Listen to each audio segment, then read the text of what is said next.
anteriores sobre toda la estructura de la bacteria, la conocemos de la parte interna, la capa más general, la parte externa, la pared celular, la cápsula y otros elementos, además que habíamos visto que tenían, que le llamamos agentes de patogenicidad a todos aquellos elementos de daño entre la bacteria. Y diferenciamos a las bacterias por la morfología y por la reacción vectorial ante la coloración de Gram, ¿verdad? Entonces, a partir de ahora vamos a empezar a estudiar todas las bacterias que son más frecuentes en su capacidad patógena en el ser humano. A ver, esos chicos que están ahí atrás, ¿por qué no vienen a sentarse aquí adelante en estos espacios que están vacíos? Vengan, la niña que está ahí atrás también.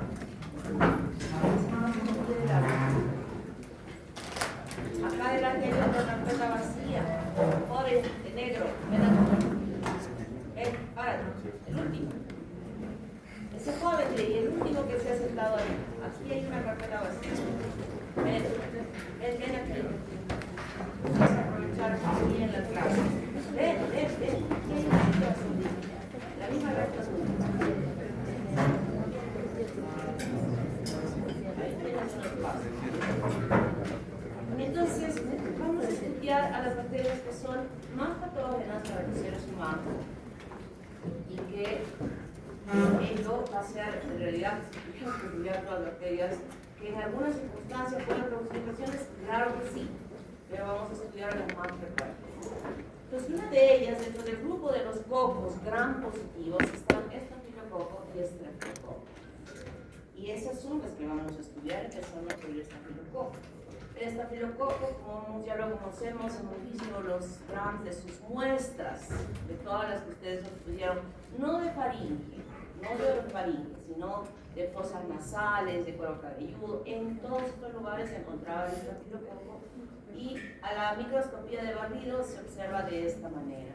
Esta es una bacteria que hubiéramos querido nosotros cultivar en agar sangre, pero el agar sangre se contamina muy fácilmente, muy rápidamente, entonces no hemos empleado ese medio sino el agar nutritivo, donde hubiéramos visto, además de aquellas características culturales que hemos repasado en la práctica, la capacidad de hemólisis que tienen algunas bacterias, y esa capacidad de hemólisis que tiene este estafilococo nos ayuda a diferenciar en dos grupos importantes en esta familia. Todos los estafilococos son gram positivos, siempre. Si han visto las coloraciones de gram en la práctica de pronto de color rojo, era porque esas bacterias estaban muertas y no capturaron bien el color que habíamos colocado. Entonces, hay componentes estructurales comunes a todas las gram positivas que las hemos estudiado y yo dije en algún momento, esto es lo común para todas, pero independientemente cada una de ellas va a aportar algunos elementos específicos que hacen peculiar en su comportamiento. Entonces lo común fue membrana citoplasmática, una gruesa capa de peptidoglicanos y sobre ellas el ácido liposoteicoico y el ácido teicoico, ¿verdad? Esto fue lo común para todas las bacterias gram positivas que habíamos estudiado, adicionalmente otras cosas, pero en general era esto. Pero sobre ello, en los estafilococos, aparte de lo que ya habíamos estudiado, se van sumando componentes importantes como la proteína A, que vamos a ver cuál es su acción, o la enzima coagulasa, que también se encuentra allí, o esta cápsula, que es muy delgada comparativamente, por ejemplo, a la del Streptococcus pneumoniae, y que puede cumplir dos funciones, tanto la de que sea antifagocitaria, así como también la de pegarse, o sea, como penicilina, ¿no? En el caso del estafilococo. Entonces, esos componentes importantes que pueden estar en la estructura de esta bacteria, en la estructura que ya se han incluido superficialmente para su acción, son las que caracterizan a los estafilococos. Y entonces, cuando yo decía que hubiera sido ideal sembrar el agar sangre, no tanto por el estafilococo, sino también por el estreptococo, porque se sumaba aquella característica importante del hemólisis. Y el agar sangre nos permite visualizar a dos grupos de estafilococos, uno que realmente incluye uno solo y otro que incluye a muchos estafilococos, que es el estafilococo albus, llamado también albus, por el pigmento de la coloración de la colonia, que es blanco, albus es blanco, y en él hay varios estafilococos. En contraposición tenemos a una sola bacteria, que es el Staphylococcus aureus, viene de oro, de dorado, que es el aureus, que forma este tipo de colonias amarillas y que además se suma en este caso a una característica que solo en esta partecita podemos verla, tal vez un poco mejor aquí.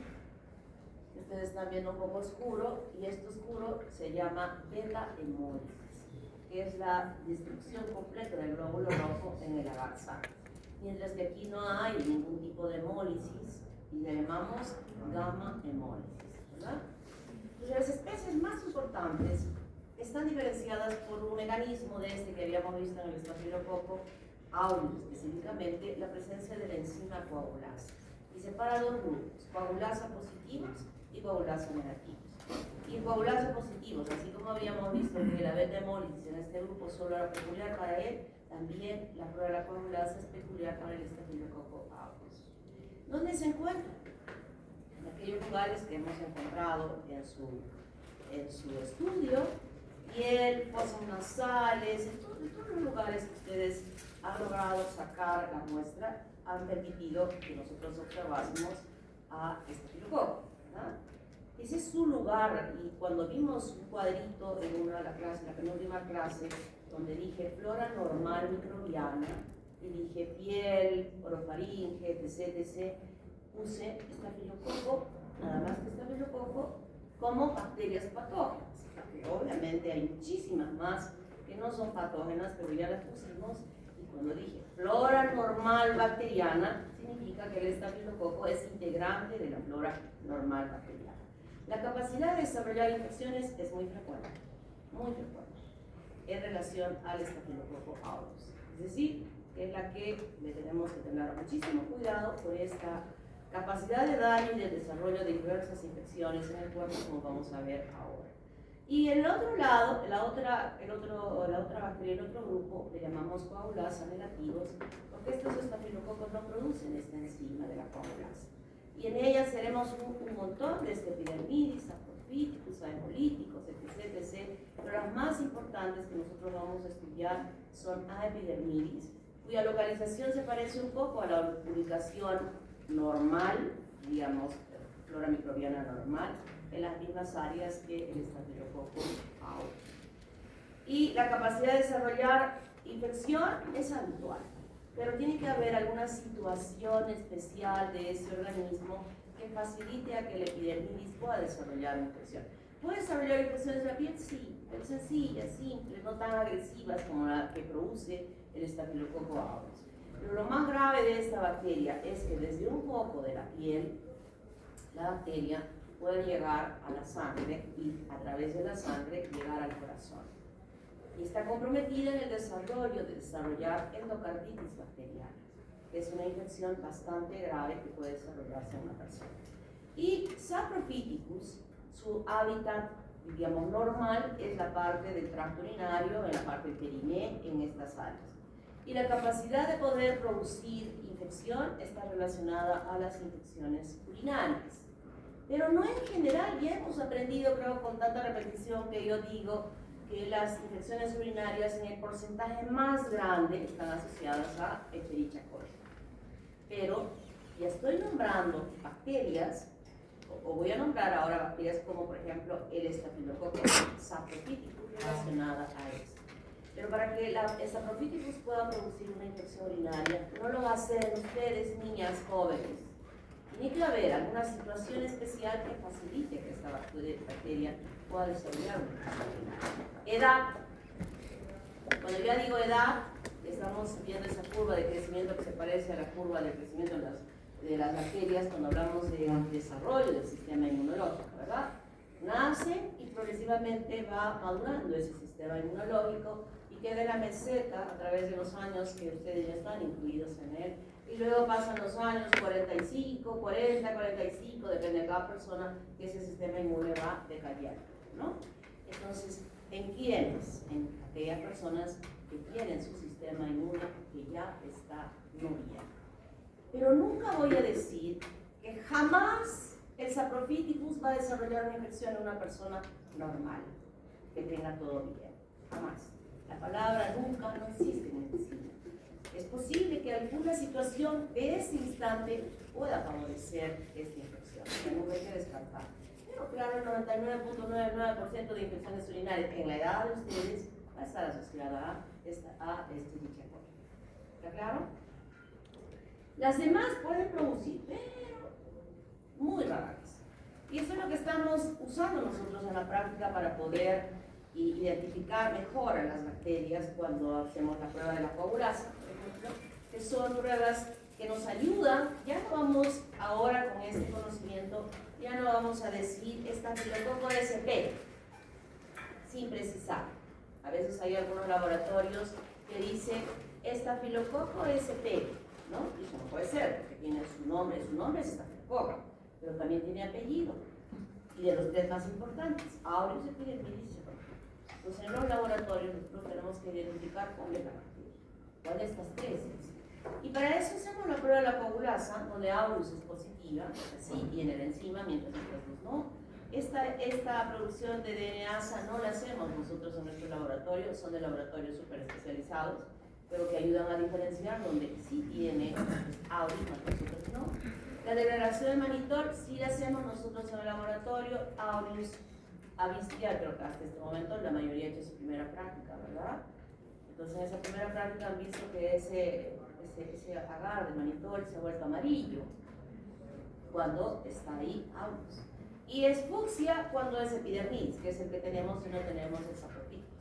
El 90% de saprophyticus, o más incluso, también no reaccionan o no fermentan el mannitol. Hay algunas especies que podrían estar fermentando, por eso aquí dice variable, pero es el porcentaje es muy pequeñito.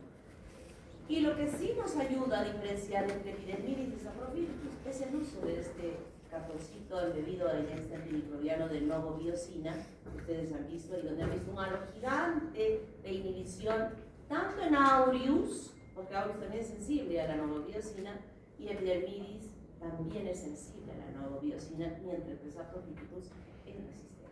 Entonces este cartoncito nos ayuda a nosotros a que podamos dar, después de todo el procedimiento de estudio, la diferenciación de quién es. Estas también hacemos en el laboratorio especializado, no lo hacemos en nuestro laboratorio, pero con las pruebas que hemos usado podemos sí hacer un diagnóstico perfecto. ¿Cuáles son los determinantes de patogenicidad?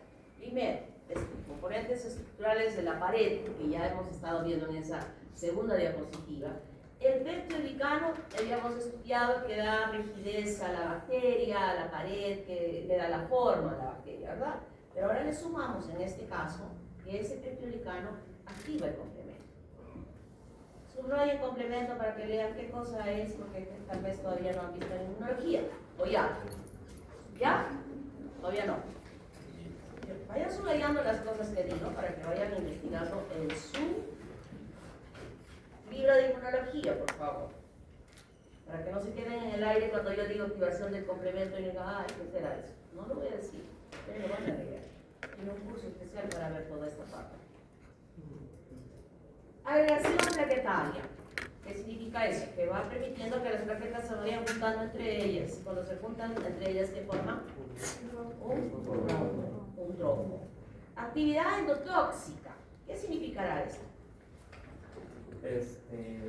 El líquido A de los liposacáridos, que tiene acciones inespecíficas en a modo de shock. Eso sería. O sea, lo que quiere decir acá es, lo que tú dices es cierto, ¿no? Ya hemos estudiado que el líquido A tiene esta función, se comporta como endotoxina y se traduce en el shock, con una alteración de los inovidales. Entonces, lo que significa acá, como actividad endotóxica, es que esa pared, ese peptidoglicano, hace lo mismo que el líquido A. Eso significa.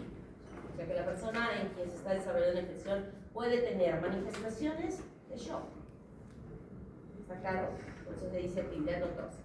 Ácido teicoico, liberación de citoquinas. Ya leyeron citoquinas porque hablé de citoquinas en algún momento. ¿Nadie? ¿Cómo se llama el niño? ¿Yo? Sí. Apasación hígado. Apasación hígado. Nadie ha leído todavía lo que estoy diciendo que vayan leyendo, ¿eh? No lo voy a decir. A ver, por allá. No, pero cuando yo voy a preguntar, me tienen que contestar en 5 segundos. Si no me contestan 5 segundos, yo ya sé que ahí está ChatGPT en su celular y ya lo han leído y me quieren contestar. Entonces, ya esperamos. 5 segundos. Les doy 5 segundos para que me contesten. Levanten la mano y yo acepto. Si pasaron 5 segundos, ya sé que vieron su ChatGPT. Ya pasaron 5 segundos, amigo. Estás leyendo. Así es que a leer. ¿Qué significa liberación de citoquinas por los macrófagos? ¿Para qué sirve esto?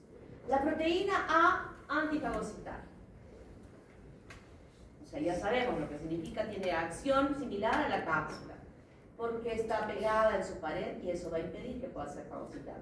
Y se une a la región FC de las inmunoglobulinas G. ¿Cuál es la región FC? La fracción constante. ¿Y esa fracción constante dónde se pega? ¿A dónde se pega? Al macrófago. Y la parte FAP, la que es variable, esa, ahí se van a pegar los antígenos, y luego que se pegan ahí, que se llama ozonización, luego se pega la FC al macrófago, ¿y qué va a hacer el macrófago? Fagocitar, ¿no? Entonces, impide que este anticuerpo se pueda pegar al FC, el anticuerpo por el FC al macrófago y impide que pueda ser fagocitar. De esta manera. La cápsula mucoide, como dije, puede estar funcionando como antifagocitario y como adherencia. Esto es lo que tiene en su estructura, además de lo que ya conocíamos, esta fibrococa. Produce enzimas cuya información de ellas está en su genoma principal. Y produce la enzima coagulasa, que es esa prueba que nosotros hemos empleado. ¿Qué hace la coagulasa? Fundamentalmente forma el absceso. El absceso es la lesión típica y característica del estafilococo. Si nosotros encontramos a una persona con un absceso en cualquier parte de su cuerpo expuesto, que podemos ver, tocar, ver, observar, asumamos que el 90% de ese absceso está involucrado en la producción de estafilococo. O sea, clínicamente, por esas características que estamos viendo un absceso, decimos, aquí está estafilococo. ¿Y qué hace este? Convierte el fibrinógeno en fibrina. Y está haciendo como una capsulita coagulada en el revestimiento de ese absceso, impidiendo que los leucocitos o los macrófagos puedan penetrar en él y destruir a la bacteria, impidiendo que los antimicrobianos puedan penetrar en él, dentro de él, y destruir a los antimicrobianos, o sea, no permitir que puedan tener una acción sobre él. Y de esa manera se protege la bacteria de que pueda ser afectada por el sistema de defensa del organismo. Las estafiloquinasas, al contrario de él, lo que van a hacer es destruir el coágulo y convierte el plasminógeno en plasmina.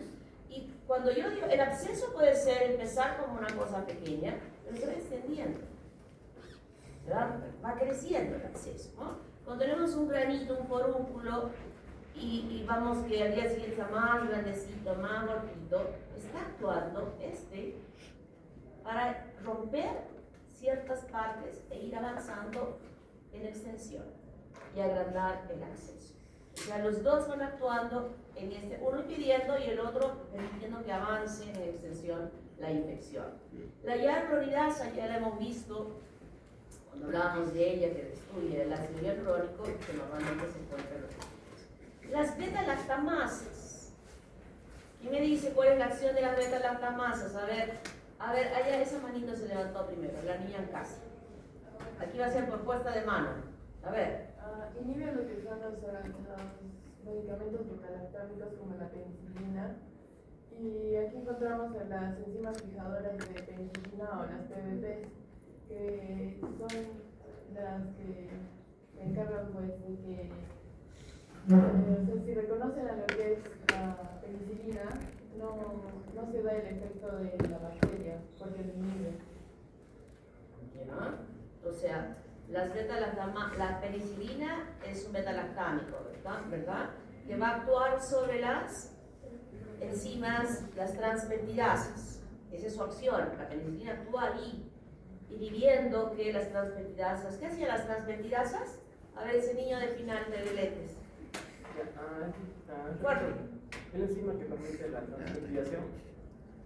¿Qué hacen las transmetidasas? Permite la unión de los péptidos. ¿A quién? Entre los péptidos. ¿A quién? Entre los péptidos, permite la unión entre los péptidos. ¿Pero a dónde se unen esos péptidos? Para formar el bioglucano. ¿A dónde se unen los péptidos? Tu niño de lentes también. A la pared celular. O sea, ¿quién está en la pared celular? No me digas cosas así, dime más específicas.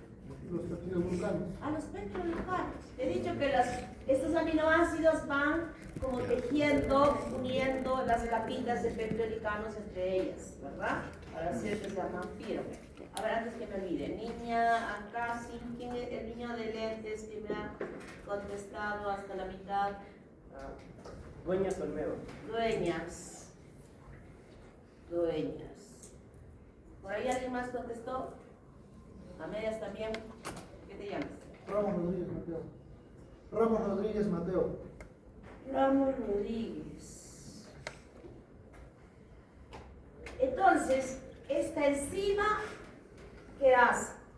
Impide que la penicilina pueda actuar, ¿verdad? Y eso no está en su plásmido, está en su genoma principal, esa información de la producción. Las lipasas favorecen la colonización, las nucleasas rompen las uniones de DNA en los tejidos, facilita su actuación también. Y el gen A, que está siendo desarrollada y extendiéndose cada vez más a que estos estafilococos hagan resistencia a la meticilina. La meticilina es un antimicrobiano muy bueno contra el estafilococo. Y hace más de 40 años probablemente, o tal vez un poco menos, los profesores de microbiología como yo estaría diciendo lo que voy a decir en este momento respecto a la meticilina. Que hay como el 50% de estafilococos que están siendo resistentes a la penicilina. 20 años después, dijeron, la enzima está ya en el genoma principal de la bacteria y todos los estafilococos son resistentes a la penicilina. Lo que yo estoy diciendo en este momento. Y paralelamente también estoy diciendo que el GenMe en Estados Unidos, por ejemplo, se ha hecho un buen estudio de decir que ya el 50% de personas donde se encuentra esta bacteria es resistente a la penicilina.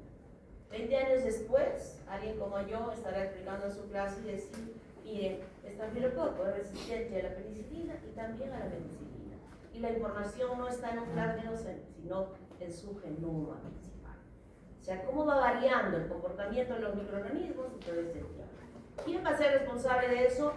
Nosotros. Así como lo fueron otros antes, cuando no se usó adecuadamente la penicilina contra el estafilococo, que ha permitido que la bacteria haya incluido en su genoma principal estas beta-lactamasas. Además de enzimas, producen toxinas. Hemolicina alfa, lisa eritrocitos, plaquetas y es dermonecrótica. ¿Qué significa dermonecrótica? Produce necrosis, destrucción del tejido. Destrucción del tejido que va a ser reemplazado por cicatrización. ¿Qué hay en la cicatrización? ¿Qué han estudiado cuando la doctora Dita les ha explicado el proceso de la cicatrización? Hay fibras de colágeno y elastina. Fibras de colágeno, fibras de reticulina, todo el tejido conectivo empieza a funcionar para reemplazar ese espacio donde ha sido destruido. Y esa es la característica del estafilococo. Es una bacteria que destruye. Y ustedes pueden ver en las huellas que algunos puedan haber tenido de un forúnculo bastante crecido, que ha dejado una huella y una cicatriz en la piel, ¿verdad? ¿Sí o no? Por ahí tienen algún granito hemos tenido en la vida que nos ha dejado una huella en la piel. Entonces, esa característica la tienen que recordar. Ese absceso que yo he dicho, se forma un absceso. El lugar donde se ha destruido el tejido en el absceso va a ser reemplazado por tejido conectivo. Ya no va a haber esa armonía que podría haber habido ahí. Si el músculo se infecta, va a ser destruido y va a quedar como un hueco en ese músculo. ¿Por qué? Porque ha sido destruido y eso se llama dermonecrótica. La toxina beta o esfingomierinasa va a actuar sobre fundamentalmente las membranas citoplasmáticas donde se encuentra la esfingomielina. Es hemolítica, lesiona eritrocitos, plaquetas y neutrófilos y produce lisis de los eritrocitos. Esta característica de la lisis de los eritrocitos con la hemolisina delta es lo que hace que pueda lisar los eritrocitos en medio de cultivo en la garza. La hemolisina gamma igualmente produce hemólisis de los polimorfos nucleares y macrófagos.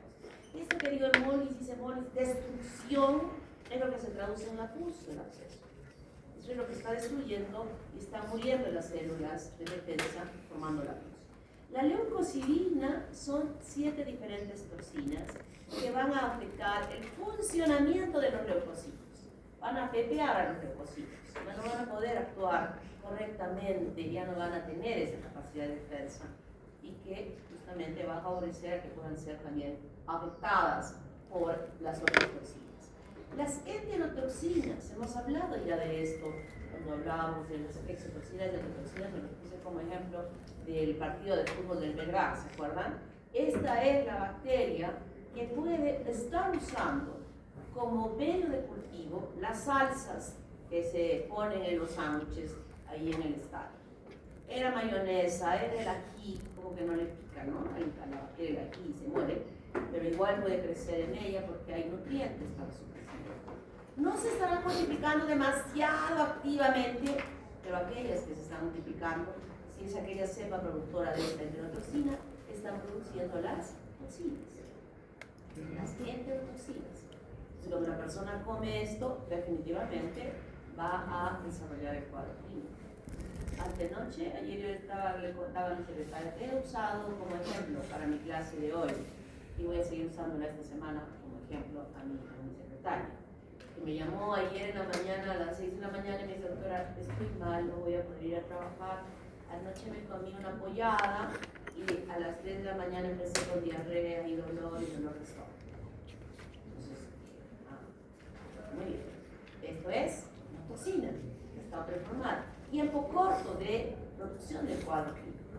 Entonces le dije: pero a esta hora seguro te van a dejar abandonada a tu familia que va a ir a trabajar. Así es que haz el esfuerzo de levantarte, prepárate 1 litro de agua, una cucharita rasa de sal en el litro y 8 cucharitas rasas de azúcar. Suero fisiológico casero, no el que viene ahí en el... A mí me da risa cuando ponen esos líquidos que venden para rehidratarse y dicen ahí sin azúcar. Entonces, si dice sin azúcar, no va a servir. Porque es necesario el azúcar. ¿Para qué serviría el azúcar? ¿Para qué sirve el azúcar en ese suero fisiológico? Para que esté dulcecito y rico y no lo sienta feo con eso. Es el rol importante. Ustedes han estudiado psicología. ¿Para qué sirve el azúcar? Para transportar los electrolitos del medio de la luz del intestino hacia el epitelio, hacia la célula y recuperar el agua y electrolitos. Estoy tomando agua, doctora, estoy tomando agua. ¿Qué toma agua? Agua pura, sin los electrolitos, va a seguir igual de trapo de la deficiencia de electrolitos. Alguna vez han tenido ustedes una diarrea seria, ¿cómo se siente si no se rehidratan correctamente? Nos sentimos así que nos estamos cayendo, a pesar de que sigo tomando agua y agua, porque no estoy restableciendo los electrolitos que están. Con los electrolitos puedo estar como pato en el baño, pero rehidratándote con agua con electrolitos, y estoy como estamos nosotros en este momento, tranquilos. Estoy perdiendo, pero estoy reponiendo. Entonces, eso es importante en este caso, saber la evolución del cuadro clínico. ¿Qué comió? ¿A qué hora comió? ¿Cuánto comió? ¿Verdad? Y de esa manera saber cuál es el tiempo desde que comió hasta que se está manifestando. Tratamiento en el caso de ella y en este caso, obviamente, es rehidratación. No le voy a mandar a terapia antimicrobiana para nada, solo es rehidratación, nada más. Si me hubiera dicho, doctora, hace 3 días que fui a comer la pollada, no sé dónde, y estoy mal, en ese momento sí voy a pensar que es una bacteria la que le ha ocasionado el problema. Estoy asumiendo clínicamente que sea así. Y en ese caso le rehidrataré y además le voy a dar terapia antimicrobiana. Estoy haciendo un tratamiento empírico. Lo ideal sería que yo le diga, lleva tu mocha al laboratorio y dime qué hay para decirte, pero ya con lo que me dijo ella, de tiempo corto, dije, rehidratar, nada más, que así, no con agua. Es tan importante ese cuadro clínico, esa historia clínica, para que ustedes investiguen y sepan qué deben hacer. La toxina exfoliativa es una toxina que se produce y que separa las capas del epidermis. ¿Cuáles son las capas del epidermis? Ya me contestaste. ¿Ya te noté? Capa basal, granulosa, espinosa. No. A ver allá. Basal, espinosa, granulosa, la lúcida y la córnea. Me has cambiado la posición de las capas. ¿No? Entonces, la separación va a ser entre espinosa y granulosa. Se separa y se ve como una ampolla gigante. Pero en la separación de estas capitas. O sea, van a salir como colgajos. Exotoxinas pirógenas, A, B y C. Estas son las toxinas que usualmente una persona que está desarrollando un cuadro clínico infeccioso por estafilococo alcanza temperaturas sumamente altas. 39 grados, 40 grados. Eso también nos ayuda a pensar, será esta, será la otra. Síndrome de shock tóxico. De esto también ya hemos hablado, ¿verdad?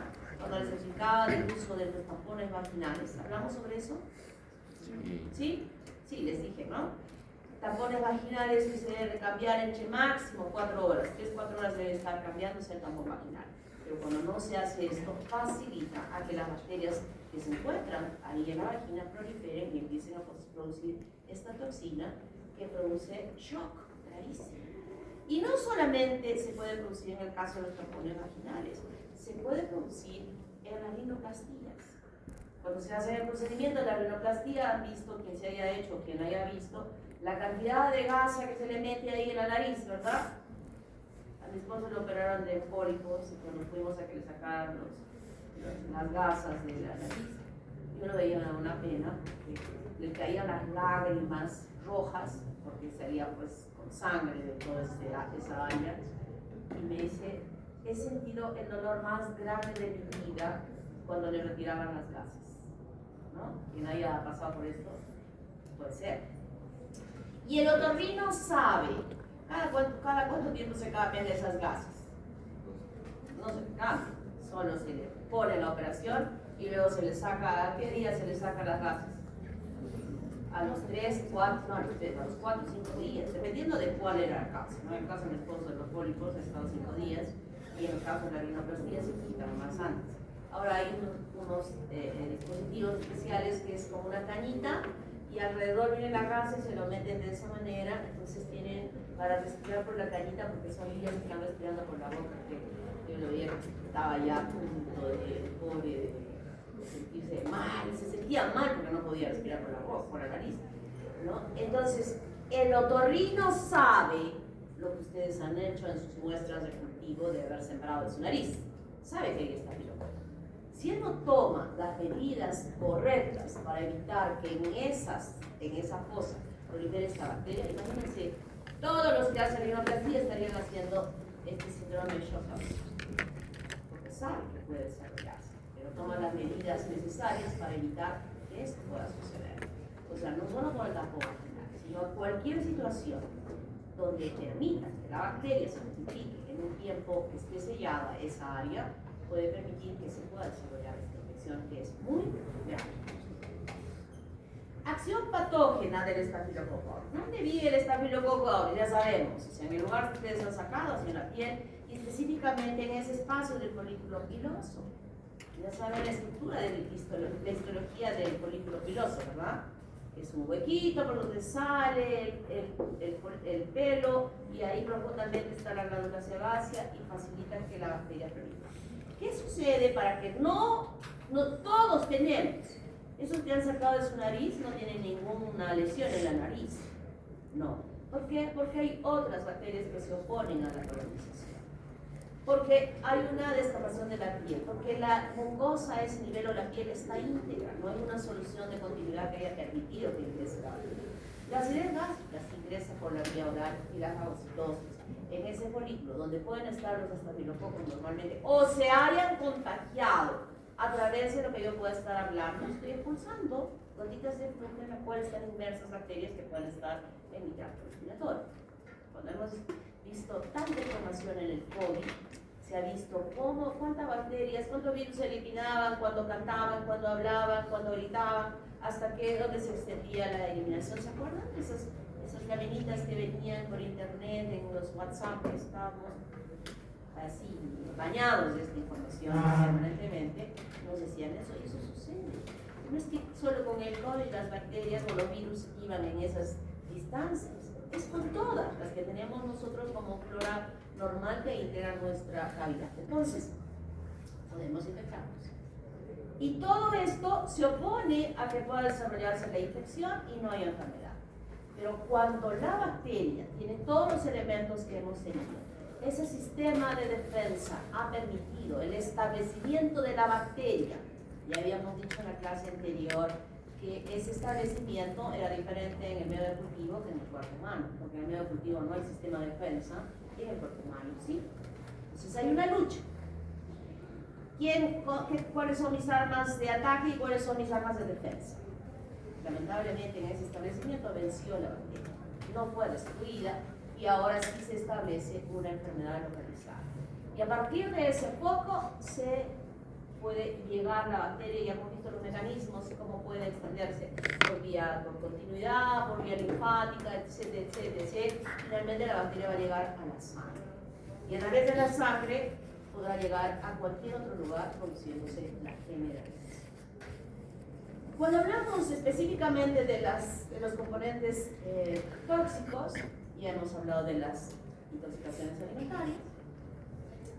Esta toxina exfoliativa que dijimos que separa el estrato provocando la dermatitis exfoliativa, que también se llama como diagnóstico, y la toxina del shock tóxico TSST1, que va a ocasionar la liberación de la interleucina 1, 2 y 6. ¿Ya están anotando lo que tienen que leer? Interleucina 1, 2 y 6 y el factor de necrosis tumoral, permitiendo que se desarrolle el shock tóxico, donde hay fiebre, eritema en el cuerpo y una falla multisistémica. ¿Qué significa falla multisistémica? Que los órganos principales del cuerpo empiezan a funcionar mal. Hígado, riñón, corazón, aparato respiratorio, sistema nervioso central. Y cuando el tiempo al que ha estado expuesta la persona a esta toxina es mayor, mortal. Si el diagnóstico no se hace rápido y pronto y oportuno, esa persona puede fallecer, puede morir. Entonces, cuanto más tempranamente se hace el diagnóstico de esto, permitirá que esa persona pueda sobrevivir. ¿Cuáles son los cuadros clínicos? Puede infectar la piel, es el lugar donde está el usuario, ¿no? Y en la piel puede producir forunculosis. Cuando digo ya forunculosis, pues son muchísimos granitos, no el granito que puede aparecer cuando las niñas tienen que menstruar, sus cambios hormonales, aparece un granito. Las que nunca tienen granitos y les aparece un granito, dicen, ya me toca menstruar. Es una señal, ¿verdad? Pero cuando hablamos de forunculosis, pues es que hay muchos en la piel y hay genes y hay todo eso, esos genes van a influir en ese tipo de piel que permite la aparición de muchísimos más granitos, algunos de un tamaño más importante, más grave, que eso llamamos forunculosis. ¿Qué afecta esto? La epidermis superficial. El impétigo es otro tipo de infección que es más extensa sobre la superficie de la piel y que tiene una característica especial. Se llama impétigo opidoderma, es lo mismo. La característica especial es que esta lesión tiene una costra negra, diferente al impétigo opidoderma producida por el estreptococo. El estreptococo produce una costra como la miel, marroncita, por eso le llamamos costra melicérica. Y esto nos ayuda a nosotros a que clínicamente en el pueblo donde van a ir a parar de solo ver la costra de la lesión, pueden decir, ese es estafilococo o ese es estafilococo. Y de acuerdo a eso, orientaré en forma más específica el tratamiento que voy a emplear. El anthrax es una infección que se localiza a nivel de la nuca y afecta a epidermis y dermis, se los voy a mostrar en una imagen. Y la paronitia, o vulgarmente llamado uñero, es aquella lesión que se produce cuando se cortan mal las uñas y al crecimiento de la uña va cortando la piel alrededor y ese corte de la uña va a permitir que las bacterias que se localizan allí puedan ingresar y ocasionar la infección. La uña se corta así. La uña de los pies se corta así. Y siempre esta puntita más afuera de lo que está dentro. Jamás la uña se corta así redondita, porque en el crecimiento va a cortar la piel que está aquí y eso es lo que va a ocasionar el uñero. Hasta eso tenemos que enseñar en los pacientes. El paciente viene con uñero a la consulta, hay que explicar que no tiene que cortarse la uñera después de hacer la curación, después de hacer la extracción de esa uña que está lastimando.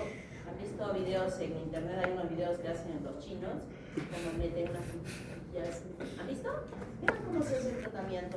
Claro que para hacer ese procedimiento tienen que tener un instrumental requerido para poder sacar ahí. Cuando meten y sacan de la esquina de la uña, sale como un cuadrito así.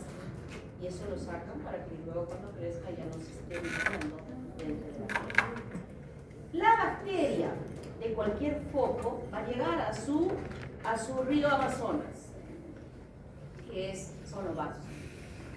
Y a través de esas ramificaciones del río Amazonas, la bacteria que ha vencido, o sea, ¿quién está viajando? La que ha vencido a ese sistema de defensa del organismo. Y se va a quedar en cualquier lugar. En cualquier lugar. Se queda en cualquier lugar.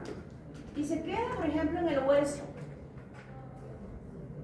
¿Cómo era la histología del hueso? A ver, ¿qué me dice? Histología del hueso. ¿Cómo es la histología del hueso?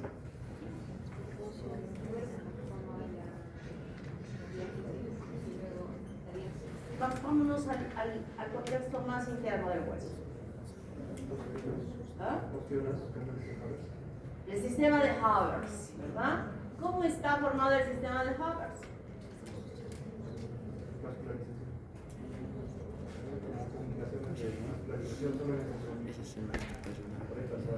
¿Cómo se llama ese conducto por donde pasan los vasos?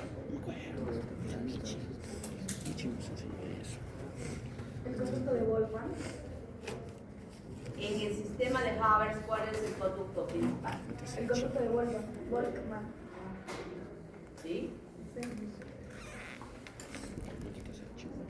El conducto de Volkmann es el que está yendo al centro del sistema de Haber's. Sí, funciona arteria con arteria. Este es el conducto de Volkmann. Pero aquí, en el conducto de Haber's, es por donde pasa el vaso principal. Y el conducto de Volkmann es el que está. Aquí hay un conducto de Haber's y aquí hay otro conducto de Haber's. Y el conducto de Volkmann es el puentecito entre el conducto de Volkmann, entre Haber's y Haber's, ¿verdad? Sí. ¿Sí? Y luego, las celulitas, ¿dónde están alojadas? En los osteoplastos. Y esos osteoplastos están alojando al osteocito. Y el osteocito le llega, hay un capilar que le está llegando al osteocito. ¿Sí? Hay un capilar. El hueso es el órgano donde difícilmente le llega la sangre. Porque este es el osteoplasto y aquí están los osteocitos. ¿Y cómo se llaman los conductitos que están extendiéndose de este osteoplasto? Los conductos que están uniendo a otro osteoplasto que une su conducto calcógeno. Y así van uniendo hasta que llegan de repente al conducto de Volkmann o de pronto al conducto mismo de Haber's, donde está viajando un vaso que va a ser grueso, o sea, efectivamente ahí no va a llegar. Y entonces, ¿cómo se nutre? El osteocito tiene su extensión de la célula que va a contactar su membrana citoplasmática con otro osteocito.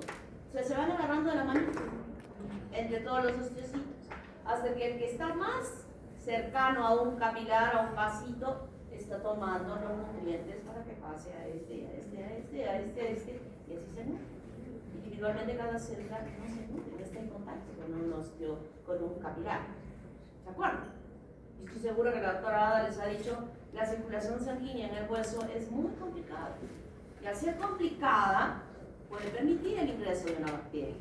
Y no va a permitir que puedan llegar los mecanismos de defensa del organismo para poder disolver o matar o destruir esa bacteria. Y de esa manera se va destruyendo el hueso. Y se produce la osteopenia. Y así como no llega el sistema de defensa para matar la bacteria, tampoco va a llegar, obviamente, los antimicrobianos que querramos usar nosotros en el caso de esas osteomielitis. Entonces, en las osteomielitis, ¿qué hacemos como tratamiento? Tenemos que sacar ese hueso afectado, raspamos con una cureta y se va sacando en este tratamiento de las osteomielitis para retirar a las bacterias. Complicado, ¿verdad? ¿Están entendiendo cómo va la bacteria ahí? Porque tienen que recordar la histología. ¿Les habrá dicho la doctora Adita lo que acabo de decir? ¿O no? Para decirle que por favor en las siguientes promociones les sigan, para que vayan entendiendo cómo la circulación sanguínea en relación a la parte de la osteomielitis. Le voy a sugerir que en la práctica, de verdad, reducir histología a 2 horas de práctica, con tantas cosas que hay que ver. Podría ser esos seminarios que hacen, que hagan un caso de osteomielitis, que expliquen ahí la circulación sanguínea y cómo puede afectar a producir. Entonces, también hemos visto que la osteomielitis puede producirse no solo a través de la sangre, sino a través de ¿qué mecanismo? ¿Qué mecanismo permitía? ¿De continuidad? Contigüidad de un tejido diferente al otro por la proximidad de la lesión que está sucediendo. Artritis, infecciones en las articulaciones. Es verdad que las artritis, llamadas así, están producidas en la mayoría de los casos, por ejemplo, en la artritis reumatoidea, que es un proceso inflamatorio, más no infeccioso. Una cosa es inflamatorio y otra cosa es infeccioso. ¿Puede haber infección con inflamación? Obvio, es lo que estamos estudiando nosotros. ¿Puede haber infección sin inflamación? Imposible, porque no había respuesta inmune.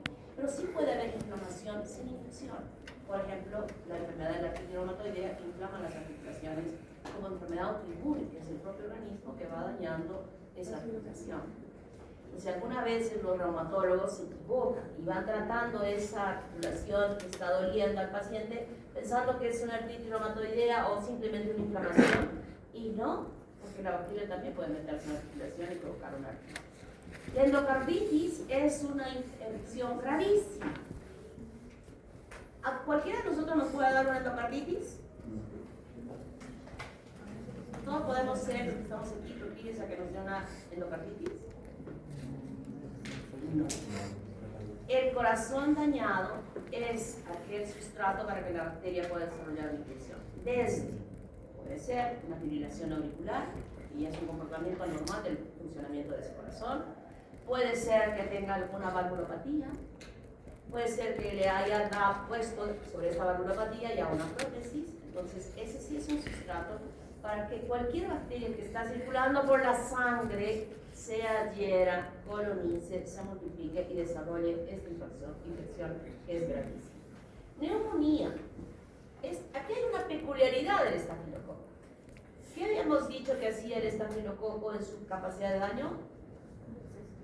Destruía. Y esa histología del pulmón, que hemos dicho tráquea, bronquios, bronquiolos, saco alveolar, está todo bonito, y alveolos, cuando se produce una infección por él, se forma un absceso y destruye las paredes del alveolo. Y destruye, y destruye, y destruye, y destruye, y destruye. Y esa imagen la vemos en la radiografía, claramente, que nos ayuda a decir, esta es una neumonía por estafilococo. Es una ayuda diagnóstica para entender que estamos frente a ella. Y entonces cuando se recupera ese pulmón, esto que ha sido el alveolito destruido en sus paredes, ¿volverá a formarse en las paredes del alveolito? ¿No? ¿Por qué va a ser reemplazado? Por cicatrización. Y la cicatrización en el alveolito va a ser esto. Se va perdiendo alveolitos. Y entonces estas áreas pulmonares van a tener fibrosis. Y posteriormente la recuperación es un pulmón fibrótico, dependiendo de la magnitud de que haya establecido el daño. Meningitis, un daño en la meninge, lo voy a explicar mejor cuando hablamos mañana.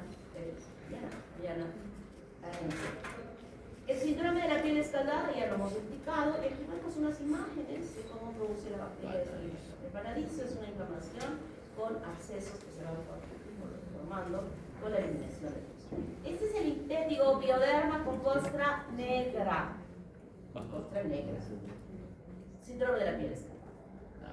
La toxina que va a ocasionar grandes ampollas que han sido retiradas aquí y se ve como un gran quemado. Un niño que ha sido atendido en el parto con un instrumento infectado, que ha procurado la infección del muñón umbilical y ocasiona esta toxina, donde miren cómo el pobre niño aquí ya se le ha retirado, ¿no? Hasta el pene tenía una ampolla gigante el pobre niño. La foliculitis, todos hemos visto como un folículo infectado, sino que aquí hay muchísimos que están allí. Y este es el anthrax, es un absceso que se lo realiza en la nuca que ha afectado la dermis profunda y que tiene múltiples orificios como una espumadera por donde emerge la luz. El estigma son múltiples lesiones con costranera que aparecen en la piel. La erisipela y la celulitis son infecciones que pueden ser producidas por cualquier tipo de bacteria. La erisipela es una lesión que afecta a la dermis superficial y donde se ven los contornos de la lesión muy demarcados, o sea, se nota hasta dónde está extendida la lesión. En cambio, la celulitis afecta ya la dermis más profunda y los bordes son difusos, no se puede ver, no se puede delimitar. Vuelvo a repetir, estas dos afecciones no son exclusividad del estafilococo, como tampoco muchas de ellas. Se estamos viendo ya varios cuadros donde pueden estar implicados otro tipo de bacterias. No es exclusividad del estafilococo el que produzca, por ejemplo, osteomielitis. La segunda bacteria en producción de osteomielitis es el Mycobacterium tuberculosis. Y después otras, muchas más que se pueden encontrar. Hasta la pseudomonas puede producir osteomielitis. Quiero que esto subraye. Múltiples bacterias pueden ocasionar diferentes cuadros clínicos infecciosos en todo el cuerpo. Yo les voy a enseñar progresivamente algunas características propias de estas infecciones. Por ejemplo, ya les he dicho algo importante en relación a la radiografía por Staphylococcus aureus, que nos ayuda a que nosotros podamos hacer el diagnóstico con la radiografía, porque clínicamente no podemos. El esputo puede ser muy purulento, sí, pero también las otras bacterias pueden producir esputo muy purulento, sin otro tipo de características. ¿No? Entonces, eso quiero que me sentamos en su cabeza. Múltiples bacterias pueden producir el mismo cuadro clínico, con las mismas características clínicas. Por eso tenemos que estudiarlas para poder identificar laboratorialmente quién está produciendo este cuadro. No solamente queremos saber quién está produciendo el cuadro, sino queremos saber cuál es la terapia antimicrobiana ideal para matar a esa bacteria. Hacemos el antibiograma. Estudio microbiológico científico, que es el que debemos llegar, al que debemos llegar siempre para hacer un buen diagnóstico, sin errar en el tratamiento. ¿Está claro? Pero en la mayoría de los casos, sobre todo en su pueblo, van a hacer un tratamiento empírico. ¿Qué significa? Que no ha habido el procedimiento científico, que están diagnosticando empírico, o están dando un tratamiento empírico bajo un sustento clínico, de un cuadro clínico que por algunas características que van a ir aprendiendo a lo largo de todos estos años, podrán aproximarse mejor a poder decir, yo pienso que, esa fracción, ¿no? Yo pienso que... Y yo pienso que este cuadro clínico, por estas características, debe ser esta. Entonces, como es esta bacteria, empíricamente yo voy a darle una penicilina o una cefalosporina. Ese es el tratamiento empírico, donde usualmente lo hacemos casi siempre, aún en la ciudad, más será en el pueblo. Infectivo ampolloso. Lesiones con imagen ampollosa típica de esta forma. Esto clínicamente nos dice el sistema. O sea, sería un preámbulo a esa toxina que hemos dicho que puede separar los estratos. Conjuntivitis. La conjuntivitis tiene varios agentes, pero una característica importante, digamos que la más frecuente en producir conjuntivitis bacterianas es esta Staphylococcus. Y va a parecer que la persona amanezca con los ojos cerrados, porque las secreciones que se han producido han pegado las pestañas y no puede abrir el párpado, ¿no? Entonces nosotros vemos el párpado inflamado, estas secreciones con este color, y le hacemos un lavado abundante con suero fisiológico por fuera, por dentro, hasta que esté todo limpiecito, y le aplicamos una cremita que se aplica en el ojo para poder, también hay en gotas, para aliviar la infección. Claro que las conjuntivitis no solo son, he dicho, las bacterianas son las más frecuentes, pero hay otras bacterianas que también pueden producir conjuntivitis. Y también pueden haber virus que ocasionan, ¿no? Entonces nosotros simplemente en el pueblo estaremos viendo la secreción, estamos viendo la reacción del párpado, etcétera, etcétera, algo que van a aprender ustedes en su curso de cirugía 13, en oftalmología, y que será la forma de tratar. A veces ni siquiera tienen la cremita, solo estaremos indicando el lavado permanente de ese ojo con suero fisiológico, y de esa manera estaremos mejorando esto, ¿no? Pero aquí vamos al oftalmólogo, nos sienta ahí en su mesa y con esa, ponga su cara aquí, y con ese aparato nos miren hasta el Espíritu Santo, porque permite ver todo eso. Pero ya no vamos a tener eso. Aunque sí pueden tener algo que se pueda ver, ampliar mejor con ese. ¿Cuánta plata ya tienen en su alcancía? Nada. Y creo que esto ya no lo he dicho hoy, ahora en embriología, ya lo he dicho desde embriología. O sea, ya esa alcancía ya debe tener un dinero importante, ¿no? ¿Ustedes creen que cuando se van a ir a hacer el serón fuera, claro que han ganado sus platitas del internado y de pronto su papá y su mamá decir, has ahorrado por lo que has ganado en el internado? Ya no me pidas más, ya me has sangrado 7 años y todavía se han repetido de repente 9 años, 9 años, ¿no? Mentira, nunca decimos. Nos amamos tanto, ¿no? Que no creo que diga ningún papá vaya a decir eso, ¿no? Ustedes se aprovechan de ese amor que les tienen, son aprovechadores, ponen su cara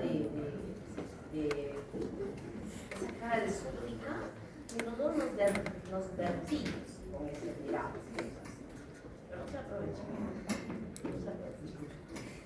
celulitis, ya hemos dicho que es una inflamación sin límites precisos, totalmente difusos. La celulitis por cualquier bacteria. El absceso, eso sí hay. Cuando ya vemos absceso, y decimos, no, aquí está el micrófono.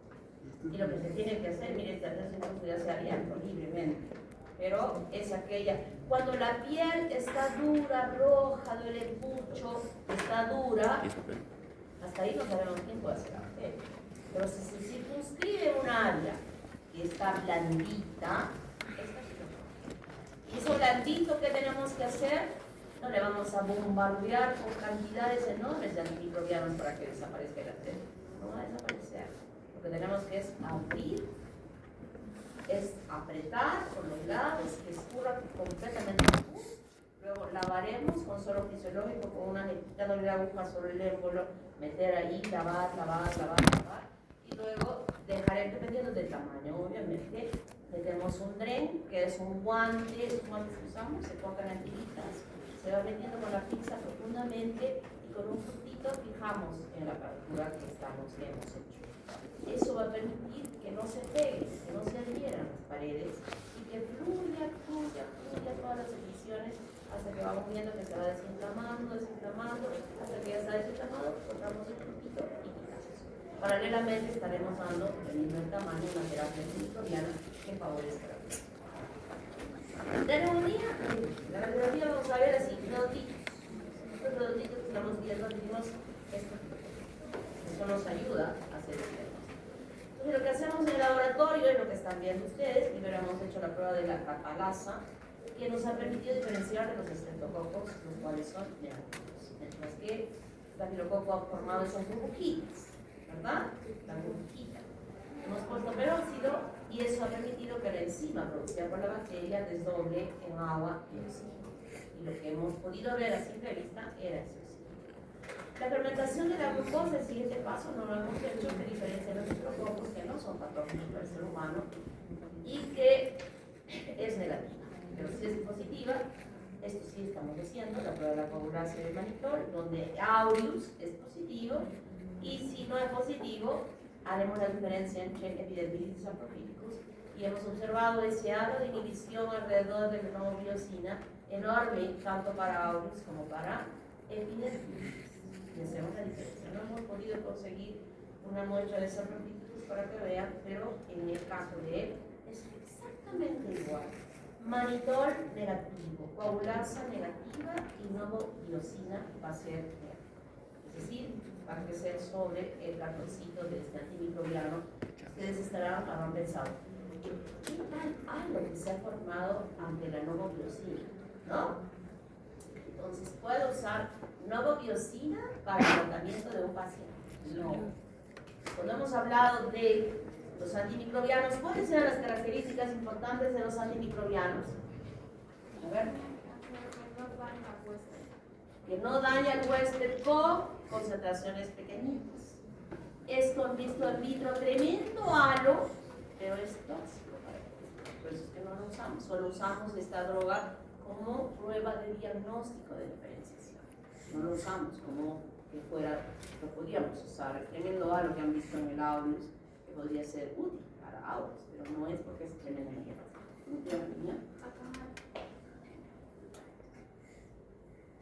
Muy bien. ¿Alguien más habló? ¿Qué? ¿Cómo te llamas? Allá. Mendoza Mani, Angie Valle. Mendoza Mani. Por allá. Maki. Nadie más, ¿no? Muy bien. Tratamiento. Aquí sí quiero, esto no lo voy a volver a decir más sobre esto, que quiero que entiendan bien.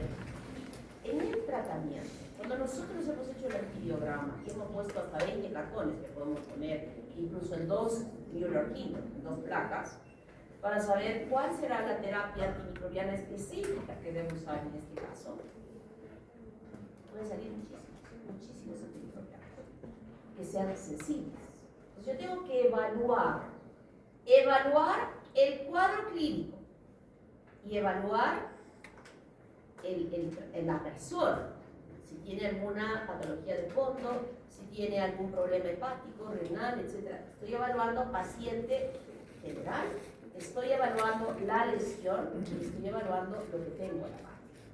Si yo tengo un paciente con foliculitis, jamás voy a usar, miren estos que están aquí abajo, son las mejores, las más potentes para el tratamiento. Si tengo una foliculitis, ¿voy a usar vancomicina?